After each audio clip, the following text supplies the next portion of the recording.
Hello viewers, এখন আমি তোমাদের দেখাবো কিভাবে ভিজুয়াল স্টুডিও কোডের মাধ্যমে HTML কোড লিখতে হয়।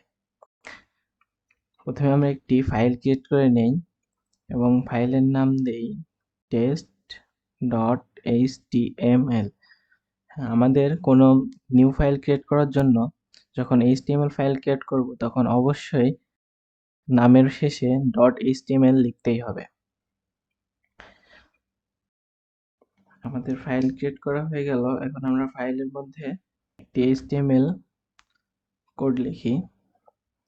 এখন শুরুর ট্যাগ HTML লিখলাম। এখন ভিজুয়াল স্টুডিও কোডের মাধ্যমে আমরা যখন শুরু ট্যাগ দিব তখন অটোমেটিক শেষ ট্যাগ লেখা হয়ে যাবে।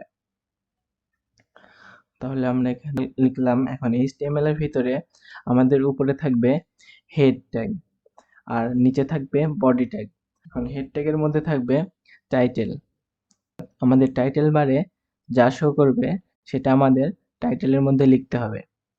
এখন টাইটেল ট্যাগের মধ্যে আমরা লিখি HTML টেস্ট। এরপরে লিখব বডি ট্যাগ। বডি ট্যাগের মধ্যে আমরা যেটা লিখব সেটা আমাদের ওয়েব পেজে সরাসরি শো করবে, অর্থাৎ আমরা ওয়েব পেজে যেটা দেখতে পাবো সেটাই অরিজিনালি আমাদের বডি ট্যাগের মধ্যে লিখতে হবে।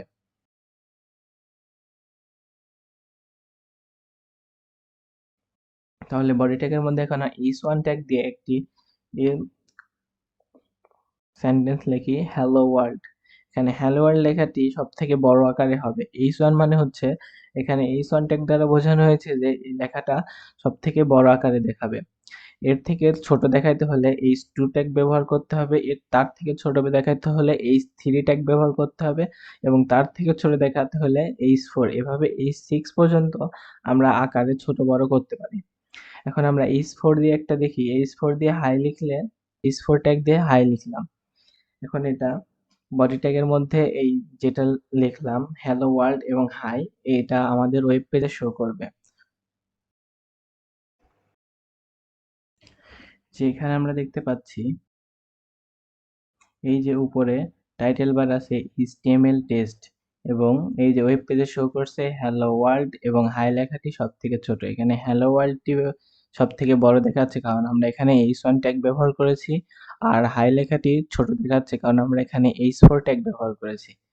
এভাবে আমরা ট্যাগ ব্যবহার করে HTML কোড লিখতে পারি।